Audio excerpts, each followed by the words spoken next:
Now, without further ado, I would like to welcome Rachel Kolb, celebrating the release of Articulate. In Articulate, Kolb blends personal narrative with commentary to explore the different layers of deafness, language, and voice. She tells the story of how, over time, she came to realize that clear and articulate self-expression isn't just a static pinnacle to reach, a set of words to pronounce correctly, but rather a living and breathing process that happens between individual human beings. In chronicling her own voice and the many ways she's come to understand it, Kolb illuminates the stakes and complexities of finding mutual and reciprocal forms of communication.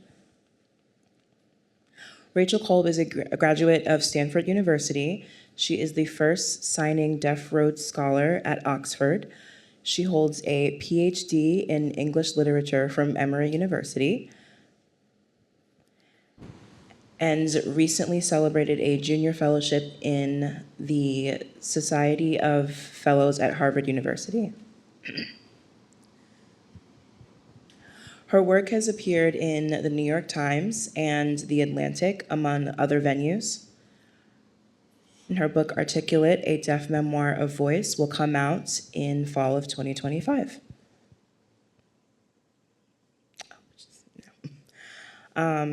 She will be in conversation with Kristen Harmon, a professor of English at Gallaudet University, specializing in deaf literature and creative writing.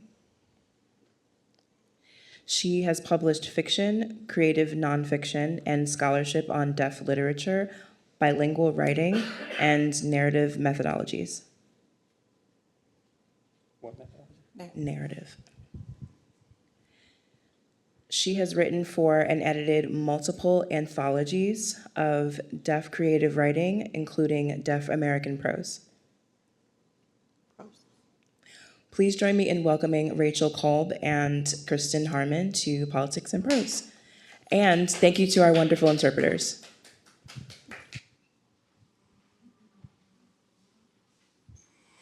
Thank you so much.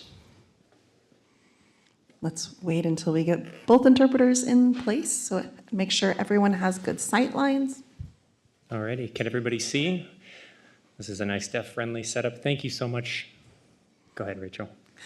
Yes, I want to make sure everyone is able to see me. Excellent. Okay, so I'm the moderator for this evening. I want to start with just a personal comment. So Rachel and I were in discussions about this talk over the summer, about hosting this event and celebrating her recently or soon to be published book. So as you know my story, I was raised in a mainstream school where I was educated orally through spoken English, and I was the only deaf person and became bilingual. So I was the only deaf member of my family. And I remember during my childhood of experiencing oral education, you don't see what's happening to the adult. You see about the child, but as an adult, I crashed.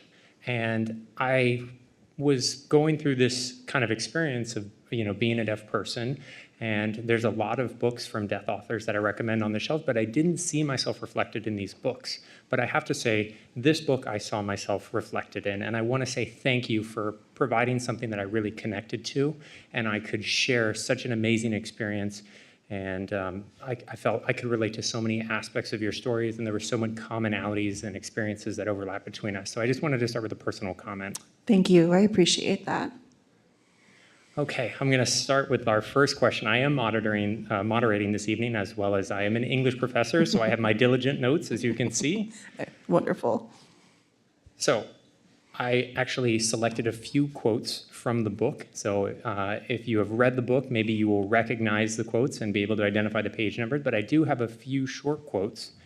So one of the quotes that you have from your book talked about where your language lives. Where does language live? And I think that's a wonderful sentiment. And I remember when I was reading this book, oftentimes we talk about the deaf identity. And really we talk about two separate cultures. So we have the culture of signing, and we have the medical model of deafness, which is more focused on the auditory access that comes with hearing. And there's a spectrum that we have to navigate and move through between these two worlds. Different parts of our lives and different stages and environments, we experience different elements of these two worlds. And so it's interesting how we move through this. If you think about the I or the earth, the E or earth or the I earth, so how you move through these two landscapes. And again, I would like to open with just a brief commentary to thank you all so much. It's such a special moment to be here and to have so many deaf people come to this and for it to be a deaf event at a bookstore, that feels rare. This doesn't happen often, or it didn't happen often for me in my life. So thank you for joining me here tonight. I appreciate that. In answer to your question, I was raised both signing and speaking. I moved between the two, and I still sign and speak in my daily life. I'm signing here tonight because I want to highlight that. I think it's important, but I do speak as well. And I have felt for a long time, as I move between Ith and Earth, those two worlds, that I have struggled for quite a while trying to figure out how to perceive myself. What do I think of myself? What is my identity throughout that process? I was raised with hearing parents. My parents did learn to sign as I was growing up. They did not know sign before that, so that was an incredibly wonderful and an impactful thing for me. I am lucky. I shouldn't feel lucky. All children should have access to language, but I do feel lucky because so many deaf children do not get that from their parents. So I grew up with sign. It was more signed English or C, and I went to speech therapy. I had both in my life. And I realized that there is a hearing way of interacting with speech and a deaf way of interacting using sign language. And the two, I often felt I had to pick. I was stuck in the middle, and I had to figure out where I could be to balance the two and navigate the two and how to do that. That was tough for me. And to address your question about that medical, pathological versus cultural model, I now have a different way of navigating and moving through those worlds. I think about it situationally, who I'm with, who I'm interacting with. Speaking can get me in trouble because people know if you speak and you speak well, that can lead to certain problems because it is one of my languages and I can express myself. And I have to think about why I would want to express myself with spoken language. What are my reasons behind that? There is a lot of cultural pressure to speak. And there's a lot involved with that linguistically. And when I sign, I feel like myself as well. And I think about my cultural identity within that and how I express myself that way. So I grew up with a lot of deaf role models, and I didn't grow up with a lot of deaf role models that showing me how to do that well. So often when we approach deaf children, we have to think about them, and when they're going to become an adults, what's that going to look like? It's a joke, but a lot of deaf kids say, oh, I'm going to grow up and become hearing. That's all that they've ever seen. When they think about their future, they know that they're deaf. They've maybe accepted that part of themselves. But for me, as I grew up, what does being a deaf adult look like? I didn't know. And I was going to have to figure that out for myself. I did imagine that later, at some point in my life, I would become hearing in the sense that maybe I would speak better. And I had to figure out a way to find my identity and all of that. Right. Well, thank you. And I wanted to follow up on that, Rachel. It's interesting. There's a lot of kind of, stories of deaf life and a lot of attention that's focusing on oralism, specifically at the dinner table. So we see a lot of that pathology that's focusing on the dinner table and hearing tests, audiograms, speech therapy. So in your book, you mentioned about other, plots, other areas that you had to navigate beyond that in different worlds. And for example, coming out more, if you will, as a deaf person and embracing that identity and strengthening and bolstering that identity to where you can go to study internationally and into other countries. And, there's lots of plots involved in those experiences that you mentioned. Do you mind talking more about that? Yeah, I do want to follow up on that, talk about studying in another country. I lived in the UK for 2 years, and that was the first time I went to study prior as an undergrad, and I realized that here, being an American versus British culture in the UK are very different, and it was not something I was used to. However, at the same time, my whole life, I felt foreign here in America. And when I was there, I realized this is okay, I can figure it out. I can navigate the UK, I can navigate a new country. I hadn't realized I had that strength and that ability. And that came from my upbringing here in America, because I never fully felt like I fit, either as a speaking, hearing, functional person. I was never fit that mold perfectly. So going to the UK actually gave me a lot of freedom to fully be myself and to be more out, so to speak, as a deaf person. So that is another plot point in my story. I traveled the world. I met other deaf people who were not Americans. We didn't share ASL. We had to find other ways to gesture and communicate. A lot of deaf people have that experience. And for me, that was a great learning experience, that I have a lot of resources and skills that I can use to interact with people all over the world. And that's cool.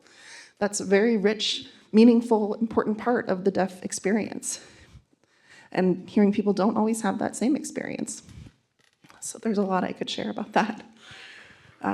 There's a lot of different ways and places to think of in terms of the deaf experience. Right, and it's a really great opportunity for us to expand our writing. We don't often see these types of experiences showcased in the different ranges of deaf experiences. So thank you for that. I'm going to move on to my second question. I know I talked earlier before the event started. We started the show or whatever, we were chatting a little bit, and one of the questions that came up was talking about how in the book, for a hearing reader, to question their own assumptions about what it means of voice and sound and what it means to listen or hear. And I remember you mentioned one of your former professors was a hearing English teacher, and they commented on how you wrote so smoothly and how you might be able to hear your own voice in your head. And that was kind of the question they asked. And clearly through this amazing story, I mean, the articulate title as well as the cover, I think it shows a beautiful addition of a rendition of different ways of writing and being more articulate. So I'm curious about the assumptions that people make about sound, the voice, all of those things. Absolutely, it's interesting. I was at an event in New Mexico last week where I grew up, and the audience did ask, I read the first chapter, and they said, oh, you mention Emily Dickinson, and you have a relationship with her work. How do you have a relationship if you can't hear the rhythm of her poetry? To which, obviously haven't read the whole book, because I talk about the experience of language and the experience of visual processing and how I can feel the flow of language in my body. I can feel the structure of sentences. Tonight, before we began this event, we were discussing and how different ideas can be placed and fit together structurally, and how I visualize myself in those scenarios. And I physically, spatially experience that, and there's a way to translate that into words and sentences, one word at a time. Sometimes English feels awkward for me because it is so piecemeal, one word at a time, linearly. While in sign, I can express myself more robustly and fully through my whole body rather than having to script it in English. It feels like a translation of spatial awareness put into little words placed one after another. But there is a flow of ideas there. You have to do things first, second, third. You have to place things in an order. And from there, you can move them around. And although it's two-dimensional, I really appreciate the use of space in sign language as well. So how do you address that? And it's not so much a problem, but the artistry of writing. How do we pull the reader in to think differently about those kind of things? So this book was published with trade press, and I would have to assume that there's going to be a lot of hearing people reading it. And part of my responsibility is to pull hearing readers into the experience and help them understand different perspectives on language. So I do address that view on sound in my book.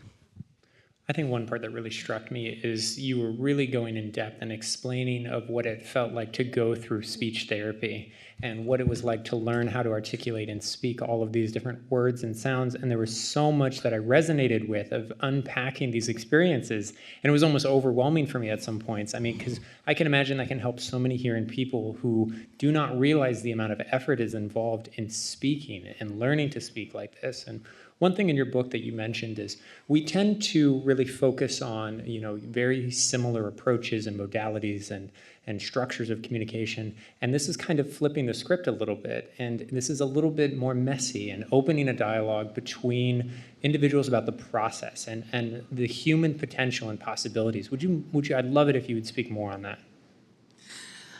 So I'll comment on that particular quote in the book. the title.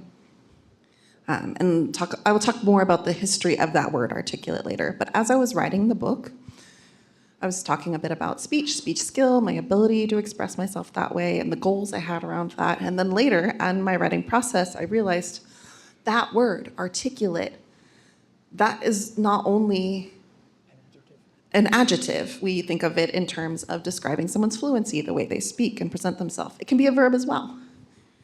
And I am trying to express and define something in an articulate way. I'm trying to be articulate myself. What does that mean? What does that look like? It can look like a lot of different things. It's not just speech. It's expression of meaning. It's how you understand meaning. It's how you convey that to another person, to many other persons. And so for me, as I realized, articulate can also be a verb, and that hit me. And that really didn't hit me until I was about finished with the book. It was like didn't even know where I was going as I was getting there. I was writing about speech therapy. I mentioned sign language. I talked about deaf identity. I talked about lip reading and how that's very challenging. There's a lot of different topics that I wanted to touch on. And as I was doing so, I realized that shining goal of articulate is also a verb. It's an action. It's a description of the process of language. And that's what I wanted to talk about. That's what I want the audience to end on and to think about. What are our assumptions about what we bring to a conversation as we're talking to people, what it means to be articulate. Right. And one thing that came up in the book was talking about really sensoriness, like the touch and the feel and the gestures and ways that we communicate that's more tactile. And there was a lecture coach who was talking about keeping your hands down by your side. And it's really, it's moving and gesturing and speaking with your hands and communicating with your hands. It's a whole process. So, in this book, it's definitely the weight of speech. It's definitely very clearly written. And I mean, even the title, the word articulate, the expectations with that, the compulsory nature of speech.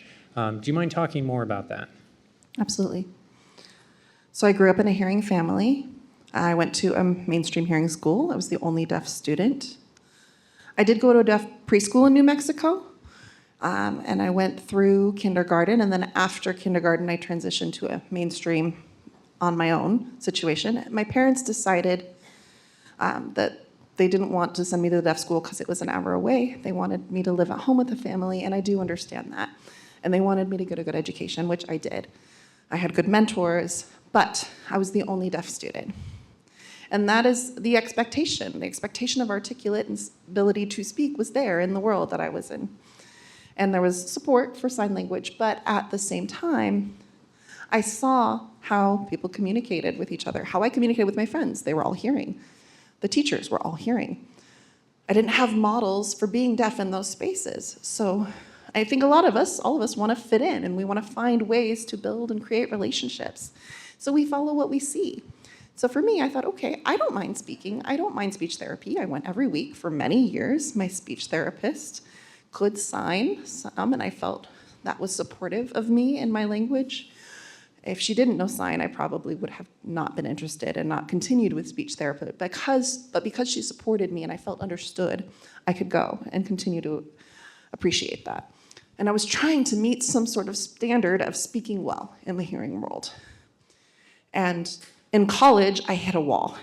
And I realized that I can't live this way forever. I need to find a way that I can actually interact. Right. And I think the weight of speech that you've talked about, and part of what you did in this book is really unpack what articulate means. And oftentimes for deaf people, it means to speak. And it's often that we receive a comment that says, wow, you're so articulate for a deaf person. There's a lot of connotations with that. Would you mind talking a little bit about that, about how speech is often, how it's talked about? So I realized when I speak, in my body, I can feel myself creating the language for hearing people to hear and understand. And maybe they understand me well when I speak. That's fine. And I do enjoy using my voice. It's something I still do enjoy. But I also can feel trapped because they will see me as too hearing or hearing masking. And then they will adapt behavior accordingly. And in that situation, that means we're not sharing the responsibility of communication. I'm taking on all the responsibility for communication. I went through the effort to learn to speak and to practice to do that well. And when I speak, they will speak back to me, usually, which means I have to make an effort to understand them as well. So again, that's a double responsibility, my own effort to speak, as well as the effort to try to understand what their speech is saying back to me. However, if I come across in that way to hearing, people don't understand that I'm deaf. And it's important for me to emphasize I am a deaf person. And I interact in a deaf way. So that trapped piece comes up when I'm speaking, and I feel like because I've spoken, they've assumed that now I'm fine, that I can function as a hearing person, that I am a hearing person, but I'm not. So there is a disclosure piece about being honest about your language and your language needs. That's really important. That's very true. And it's interesting in the book you talked about becoming more, emboldened by your deaf identity and strengthening it as you continue to explore spoken English and speech. And I'm curious what that process looked like, what it looked like for you. Really, it was meeting more people and interacting and having those signed conversations. I talked to other people who went to mainstream schools, and we shared those experiences and compared what we went through. And I realized I wasn't alone. When I applied for college, I again was the only deaf person, and I thought, I don't really know where the other deaf people are. I mean, I knew Gallaudet was here. I thought about applying, but I can talk a little bit later about why I didn't do that. But I was interested in the environment, but I'd grown up mainstream, and so I had always been to mainstream schools. I thought that's what I'd do. But as I started interacting with other deaf people who were mainstreamed, I realized how many similarities we had, how many similar things we had experienced that we could compare and discuss, and how that impacted how we learned to communicate and chose to communicate. And so it was really exposure to deaf culture. The deaf camp that I went to where I grew up was really helpful. The years that I was involved in those hearing mainstream schools, I would have 2 weeks in the summer where I could go to camp and I could be immersed in that world. But those 2 weeks were so limited, it just wasn't very long. And as I became an adult, I had more ability to make my own decisions. I have a car, I can drive to deaf events, I can meet other deaf friends. I found deaf people online through Facebook, and that was another way I was able to meet deaf people who didn't live close to me. We could chat over video. And so people introduced me to the deaf world, and it's a small world, but it's a big world as well. And it was a really neat opportunity to meet those deaf people. Because deaf people are everywhere, and so being able to meet and know different people, and through that realizing, I am part of this. Right, and this kind of goes back to your earlier comment about navigating this, these different models and moving through these different spaces. And oftentimes we have to do that as individuals and as deaf people in our lives. We have to navigate multiple worlds simultaneously, whether that be our family or our work life or personal life. And so this was more of a question than a comment, but I'm going to change topics just a little bit on this, Rachel. So you had mentioned that in your book you talked about you're a first-generation ADA kid, Yes. and I'm a first-generation IDEA kid, so cool. we get to bond on that. So being a first-generation ADA kid, you talked about learning about how to use your access voice and advocate for yourself in other spaces, and how you can tap into different systems and institutions that are in place and learn about the power of systems and be able to tap into those. Do you mind talking about this? Maybe I think in the last third of your book, you really dove into this. That word voice is very flexible for me. It can mean a lot of different things. It can mean your speech voice. It can mean your writing, author voice, your signing voice. There's a lot of different modalities that you can express yourself in. And there are different ways of persuading people to offer support, to give what is needed. And I'm realizing, when I realized in graduate school, I have always been very much compliant, able to follow the rules, wanting to check all the boxes. But as I was growing up, I realized the systems that are there are hearing. The systems that are there need to provide me access through an interpreter so that I can meet their expectations about being valuable or contributing. So I have to show up for class every day because the interpreters are there for me. I can't sleep in, I can't skip class. I have to show up. No one told me that, But that was something internalized. I went to class, the interpreters were there. I knew it cost the university money, and so that would be a problem if I didn't go. If I skipped classes, I might get in trouble. They might take that away. So I felt like I couldn't get away with being lazy. With being a normal college student, I had to be so compliant and submissive even to the system. But I was also learning to navigate the system too. I started feeling comfortable with writing. I've always felt good writing emails back and forth. That wasn't difficult for me. I learned through high school and college. My parents really strongly encouraged me to develop self-advocacy skills. And they emphasize that you will have to advocate for yourself. And as your parents, we can support you, but as an adult, you have to tell people what you need. So I had practice with that. I had already written emails back and forth on those sort of things. I had done school emails, work emails, for college classes, even extracurricular activities. I'd had those kind of conversations. And I knew how to set up interpreters. We needed a couple weeks of advance notice. I needed to keep on the people. So there was a voice in that too. There was kind of a formality of how I present myself. I needed to be very direct but polite. I needed to tell them what I needed. I always should say thank you. It's always a good thing if they like me. That will help me out later if they already like me, if I'm friendly to these people. I can sort of jump in there with those last minute requests and they'll try to help if interpreters fall through. So that was something that I thought was important to build relationship. But it can be stressful too. There's a lot of pressure to have to be good in many ways in order to get access to the hearing world. So that's something that I realized as I was writing the book, that access is a wonderful thing, but it can lead to a lot of pressure. And we carry that weight of access always. Right. And really what struck me, reading through the book, this one moment where you talked about access and advocating for yourself and explaining your value and having to define your value, that you are going to contribute to the space and share. And do you mind talking just a little bit about that? Sure. So I remember, I'm not in the academic world anymore, but I do remember when I was in graduate school, and I was studying English, and I wanted to go to a conference. I know that conferences, and all the faculty here know, for conferences, you have to make a request. Sometimes you have to do that months in advance, saying, I want to go to this conference. Please provide interpreters. I am deaf.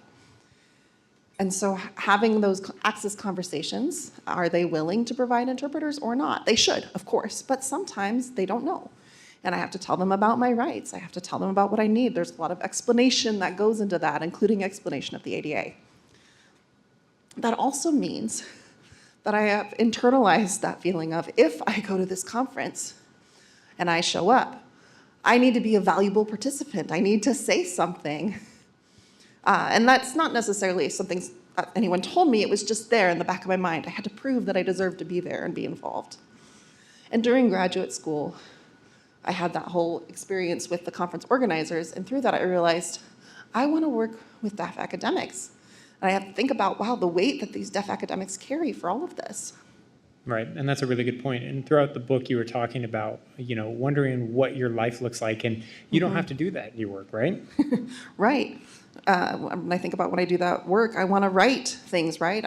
Sometimes when I'm on a hike, I think about my life. I think about what it would be like to not have access. And I think about how I grew up in this world, and that sometimes there is access, and that's good, and that's important. But sometimes I also have to think about my own priorities, and in some cases, it's just not worth the work. I'm too tired. I will go hang out with my deaf friends tonight instead of fighting for access to the hearing world. Right, and the other part that struck me as well is you had mentioned that some people really noticed that you seemed different when you were signing or speaking. So if you were speaking a specific way, maybe you were interacting differently than how you would sign, your personality would come through differently than how you would sign. Do you mind talking a little bit more about that? One thing that I realize is when I speak, and I don't have people who can sign back, I miss a lot of what they're saying, which means I have to try and stay on the same topic in order to understand. If we jump topics, I'm lost. So sometimes I'll ask questions that I know the answer to a little bit, something a little more superficial, small talk, because then I can predict the script. If I ask about the weather outside, I know that's what we're talking about. I can make some predictions and move along. So that gets boring. That's superficial. I also feel a little stressed if the conversation starts veering off topic, because I'm so busy trying to predict and think about and figure out what it is they're saying, trying so hard to lip read. And it makes me less playful, less relaxed. I can't play with language in the same way. I can't have the same kind of back and forth. However, when I'm in deaf signing spaces, I have access, and that means that the conversation can go anywhere. I can play with language. I'm so relaxed. I'm funny. I'm able to be myself more. It doesn't mean I'm not myself when I'm speaking. That's not what I'm saying. That's me as well. But sometimes I'm more stiff. It's like I'm wearing a mask in how I interact. And that's something that is carried over in that experience. A beautiful aspect of your writing is you really give really thoughtful descriptions of what it looks like to be in these specific situations. And, you also talk about, for example, like speech therapy and having to try and make the formations of the word and the old styles of feels like a dry brownie in your mouth is the language I believe you used. And I mean, it's very poignant, and it definitely calls to mind what the experience was like. And talking with hearing people, it's like trying to follow birds that are flying by, and you're trying to figure out where the bird is going and where it went. So I'm curious about your intention behind that and your use of this very descriptive language in your writing. Do you mind talking about that experience? One of my goals is to pull the reader in. I want to make them feel something. I want them to experience something. I don't want them to just learn to read about the deaf experience. There's plenty of books that you can read about that. My book, I want to contribute to knowledge, but I also want the reader to feel something.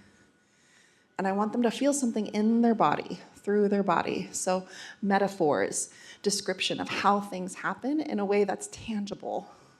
I want people to be able to feel things and to be able to envision what I'm writing about. I'm obsessed with the feel of something. How can we really have an impact on the reader in a new way? And so that's why I came up with that line about speech therapy. I was just looking back at my own experience, and sometimes it was fine, and other times it really felt like I could not pronounce this word right. My body, it feels like it's dry on my tongue. And I'm trying to find a way to move it through. It's like the word tastes wrong. And so I was trying to come up with creative ways to describe that experience. And I did that with many different things. Yeah, and I could definitely see that. I feel like there were so many very perfect descriptions that you had that were a little bit unique. And one interesting aspect of your book is you kind of push back on those, those ideas of speech itself. So there was a movie called The King's Speech. It's a famous film. And I believe it was about a UK, it's been a few years, remind me what the plot was. Right, so the leader of the United Kingdom is finally the king, and he has a stuttering disorder, and at the end he has a wonderful closing speech. And I think you kind of put a different script on it. Do you mind talking a little bit about that film and your experience with it? And this is a really common hearing story of the arc of I cannot speak, I struggle, I go through the hero's journey where I learn and I fight through and I struggle and there's ups and downs and then I reach the pinnacle of success. I can speak now. Case closed, wrap it up. So you go through something, you experience something, and then you have a success, and then, it's got a nice, tidy little ending. You put a bow on the story. And that can be true for some language stories. And maybe we could apply that to signing. I think that that's often applied to speech. That's the view of disability in general as well. But disability is something you have to overcome, you have to move past in order to be equal to a hearing person or an able-bodied person. But in language in general, if we think about starting from a place of struggle and then arriving to some achievement, and then you think it closes there, but that's not what I wanted us to feel with, because you always keep learning, and communication is something that is ongoing. I'm still learning and I'm interested in learning how to do protactile sign language. That's not something I know yet. I want to talk with more different deaf people and learn more different sign languages. I'm still in process. We all are. So I don't want people to think of it as like the King's Speech kind of story, with speech or sign or anything where you've reached that achievement and now it's over. That's not how it works. I'm not finished. Right, exactly. And that word, articulate, how you opened the book, I think really is now a wonderful time to open it to our audience members for questions. So we'll kind of figure out the best way for lines of sight. So maybe if you have a question, if you could come up to the front, or if somebody's willing to copy sign, I think you might have to come up front. Hello. So I am very lucky because I actually pre-ordered the book and it came last week. So I was able to finish the book yesterday because I was planning for tonight. So I was very excited about that. So first, I want to say two things. There's obviously more than two, but I'm going to just keep it to two. I really enjoyed your book because I did not find any cringeworthy books in your points in your entire book. Thank goodness. And I was looking for them. I was trying to find those cringeworthy moments, and I did not find a single one. And I think really it's a time in our lives that we're in today with a lot of ASL in films, and we've got Marlee Matlin, and we have all these wonderful models. But in my experience, in reading your book, how I was raised was in such a different world. So when I was talking to my daughter early this morning, and I told her about this event, and she was excited as well. But when I was talking to her, I realized there was a whole chapter on, speech therapy and trying to articulate and speak these different numbers. And my daughter was like, I still have that. I can understand that experience. So I never had that experience that my daughter had or that you had. And I told her that. Speech class when I was a kid was this whole room full of people, and it was like playing and things like that, and my daughter was shocked by that. It was such a different experience than speech therapy today, where it's this very prescriptive one-on-one model where they put such an emphasis on articulation and clear speaking. But I heavily, heavily recommend that you all read this book as soon as you get home. I promise you will not regret it. Thank you. Your book has really brought into the real world ASL, the ASL that I had that was so different in some ways from your experience. I came from a deaf family. The whole town was involved in the swimming club, and there was so much sign language around me. But I want to thank you for sharing your experience and bringing ASL into the world in the way that you have. Thank you. And you should write a book about your experience as well. Okay, I think Rachel can call on people. Sure, go ahead.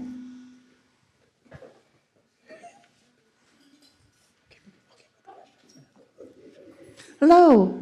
All right, I am really excited. Full disclosure, I just got the book, and I look forward to reading it tonight. I've taken a couple quick glances at it before I ask my question, but one thing I wanted to ask you about. So being raised in a mainstream environment, your experience with language, language in versus language out, and I'm curious about how that experience was of acquiring English on the one hand, learning to read English, and what is considered appropriate academic English. Do you feel that that has really taken over your way of articulating based on how hearing people see you, what they expect to hear? I'm curious your experience, if that has dominated your language experience. That's a great question. I feel that I do have access to sign supported speech with my family. Other people I sign more full ASL with versus with my family I sign more C, and that has given me some access to English. But also I read a lot of books, and reading became a bit like, well, I loved reading anyhow, but it became a bit of an escape from the hearing world. If I went to hearing family and friends events and we went to their house for dinner, oh my goodness, I would eat, and then when I was done with my food and I was full, everyone's talking and I don't have access to it. I can't keep up. So I would escape to read. And that's where my books were my real friends, and I talk about that and what I read and what I experienced. And for me, reading was a form of access to English. And it was a mix of my family's sign, my interpreter in school, that was a form of access to language as a foundation, and reading. I read a whole lot. So my knowledge of English came from that. When I express myself in English, I can match that sort of standard expectation for grammar, English, whatnot. But that doesn't mean I can speak it and understand and be understood. For me, there's a lot of misunderstandings, and I worry about if I'm going to speak something clearly and will be understood. And now I've realized I don't need to worry so much about that. I can just tell people I have an accent, and that's fine. And I express myself well in written English, partially because I enjoy to read, and I learned to speak. That was just part of the process.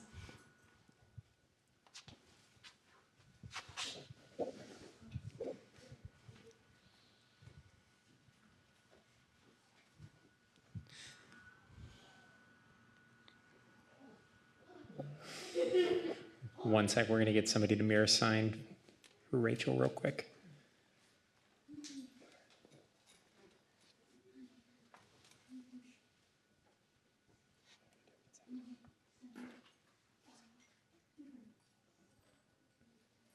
So the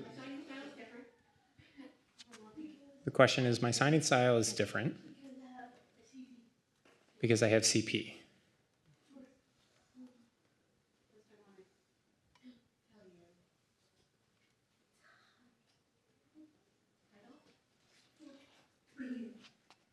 I first want to tell you that the title of your book is very, very smart. Thank you.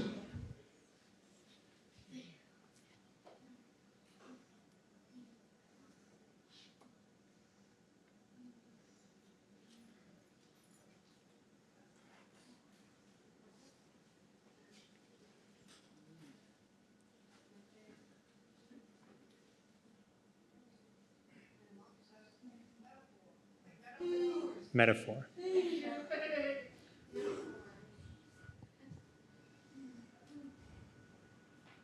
Second thing I want to say is your writing style of including a lot of metaphors.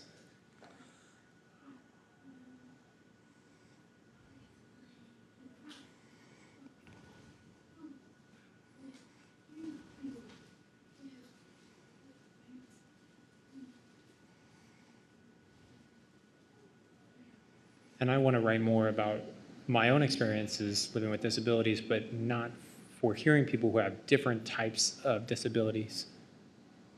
And I think some of the metaphors that I use are challenging to understand because they often rely on life experiences that are not shared.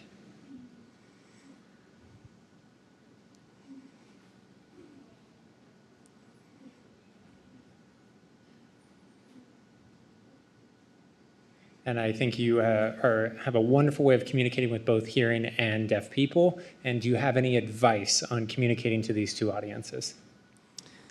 Yes. I think you just use what you know. What you know is important. And if something that comes to mind, that's a metaphor for your experience, use it, go with it. I think that hearing people have their own expectations, people with disabilities have their own expectations based on their experience, which is fine, that's their experience. When you're thinking about your own writing, you're talking about your experience. And if you have an experience and a metaphor that conveys how you're feeling, start with that. Play with language, because that's what language is, it's a tool. I would say go with your own experience. Like shared experience. Yeah, communication is a shared experience.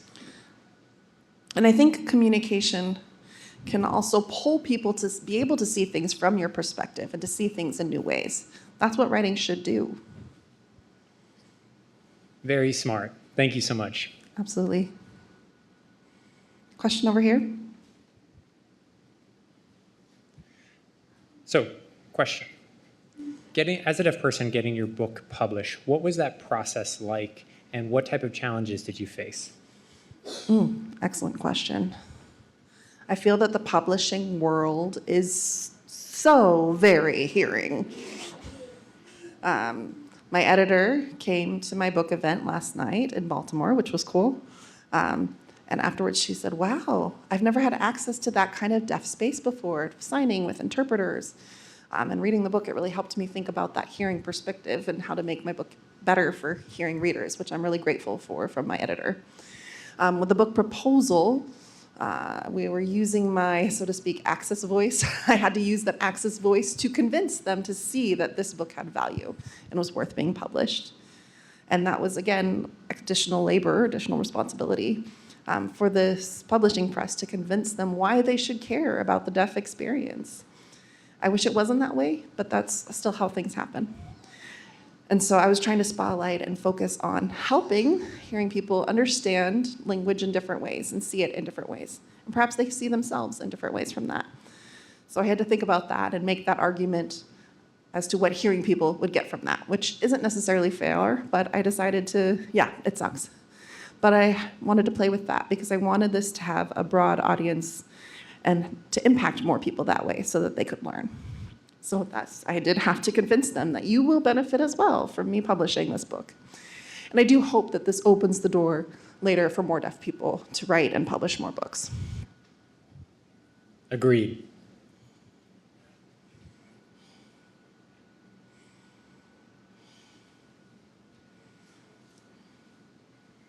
Question, how long did it take you, or I guess from inception of idea to publication, how long was that process?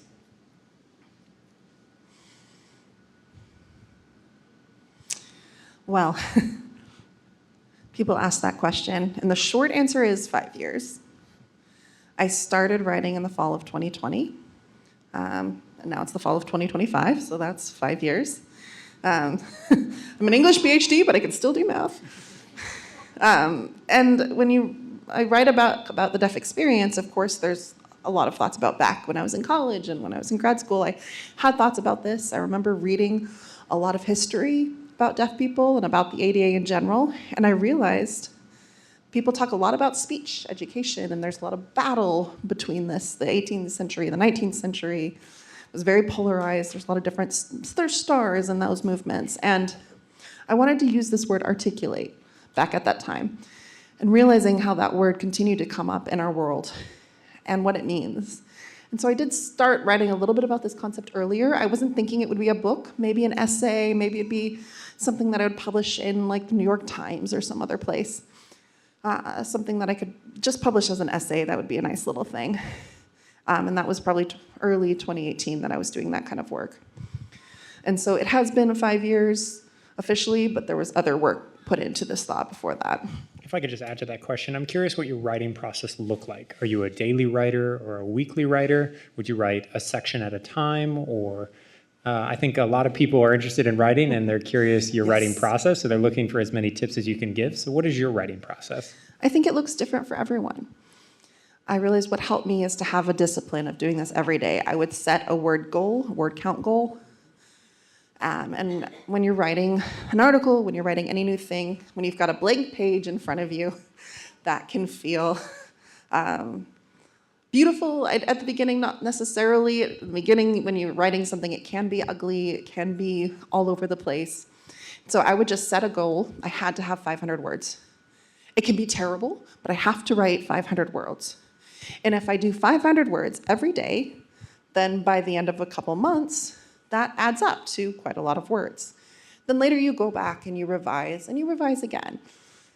And it's a constant process of revision. So if I'm writing, sometimes it was 50 words a day, and over time, I started setting different goals, saying I want to revise this chapter this month. Okay, now I want to address this issue. And I would work that way, and it would shift what my goal was based on what I was working on. I know there are people who set time goals. They will write for a block of time, say 3 hours or 4 hours, or they will tie themselves to the desk for the weekend and just pump something out. And I learned I need balance in my life. I need to be able to focus on my writing and then check that off my list and let it go. And that helps me be able to come back to the writing and not hate my work. And then what does your writing look like? Is it handwritten journal entries? Is it typed? What does it look like? I like to type. I really appreciate the people who are creative and write with their hands or draw pictures and put things on the wall, and it's very creative. I'm boring. I just sit in front of a computer and type. And that's how I make progress. I do rearrange it in the Word document as I'm trying to think about structure. Sometimes I'll print it out and look at it and make markups on that page, but I primarily work on the computer. Sure.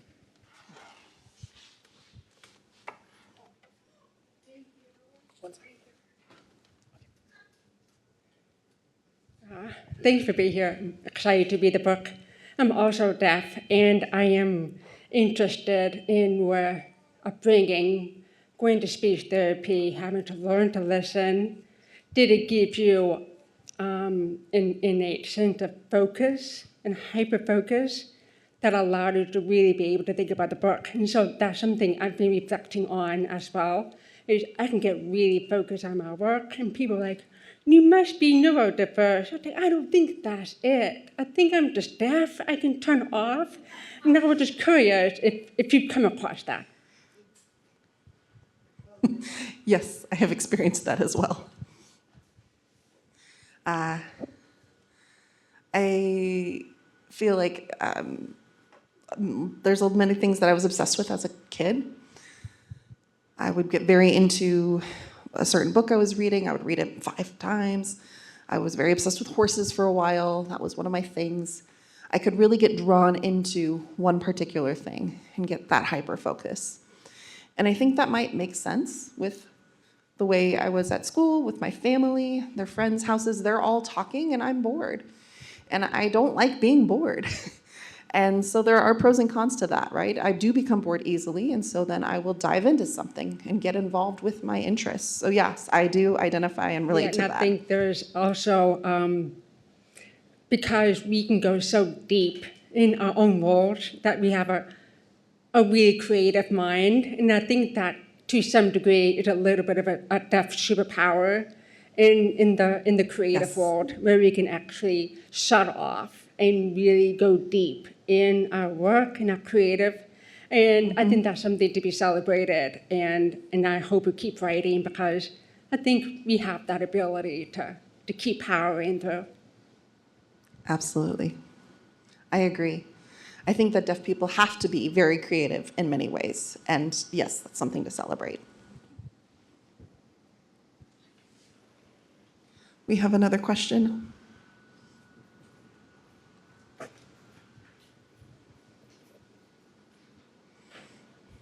Hello, everyone. So I actually never met a deaf adult until later in my life, which had a very similar experience to you, and I was a first-generation ADA person as well. So I'm curious what it was like for you to meet the first deaf group of people. Like, did it change your life as an actress or an artist, or how did it affect you to meet your first group of deaf people? For me, it was one at a time for a while. There were friends that I met I was out in the wild. There were people who were also involved in the ADA work, and we were similar ages and having these discussions and became friends. I did meet some friends locally where I lived. In Atlanta, I was there for a few years. I went to Baltimore, and there was deaf community and friends there. So really, it came through that socialization. And then also as an academic, sometimes I'll read your work, they'll read my work, and then we will analyze and discuss literature, talk about deaf people and their lives, and we'll be able to meet in that way and have those interesting conversations to learn about each other's lives through their work. At conferences, that's another way that I've met deaf people. And also other authors I will get in contact with, and that's another way that I've been able to make that connection, but it's been bits and pieces here and there.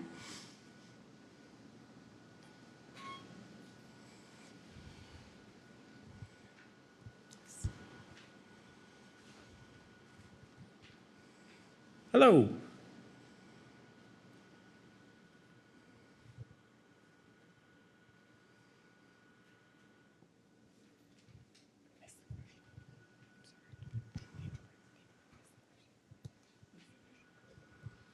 So I just wanted to say I'm a big fan of your work, The Speed of Sound.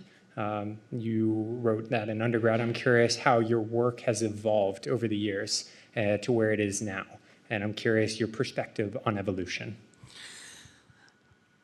I think that my writing style, and since I wrote that first book, that was the first thing I published about the deaf experience. And that was very widely read online, which was surprising to me. And the reason that came up is because I was working on the Stanford magazine or newspaper, and I was helping with the editing and the checking, and I was learning about publication through that magazine. And I was speaking with the editors there, a hearing woman, and I was talking about my work and my writing, and she was curious about what I was doing, so I shared it with her. I'd written an essay the previous year about lip reading in one of my professor's creative writing classes. And she asked me, would you mind sending that to me? I am curious, I'd like to read it. And I was like, sure. So I sent it. And she read it and said, wow, I would like to publish this in the Stanford magazine. And I said, sure, go ahead. I hadn't submitted it anywhere. It was just an opportunity presented to me. And then it was very widely read online. And I'm not sure why or how it became viral, but it happened. And I realized that people are interested in this. And that was my first time writing about the deaf experience. It was hard to explain lip reading and the struggle of that process. And going in depth in that experience through writing was the kind of approach that I brought to this book as well. But I also learned more about context, about history, about deaf culture. And so those additional things that I learned were also included in my writing. Thank you so much. Okay, very unfortunately, we are out of time. So we are going to wrap up with some closing comments. So your parents that you talked about, actually, there was a deaf university press release book at Gallaudet called Deaf Like Me in 1979. So your parents actually decided to learn sign language because of that publication, is that correct? And now here you are, a published author in 2025, and Deaf Like Me, now there's parents who are able to read this. I mean, it's an amazing accomplishment and such a full circle moment. So Thank you. Do you have any closing comments that you'd like to share about the sign for articulate? First, I will say, when the book was first released, I had friends and I asked them how they sign the word articulate. And there's a lot of layers to this word. And, I posted on Instagram, on social media, asking people their interpretation. Obviously not one interpretation because there's so many layers. And I was thinking about that last night, about the ways to express that. And I would define it as the series of signs. Analyze, express.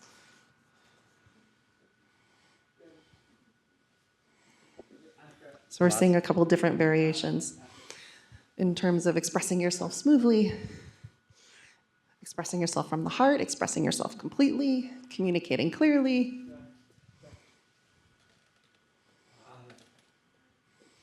Could you repeat what you said? Comprehensive expression. Communicating clearly, someone else said.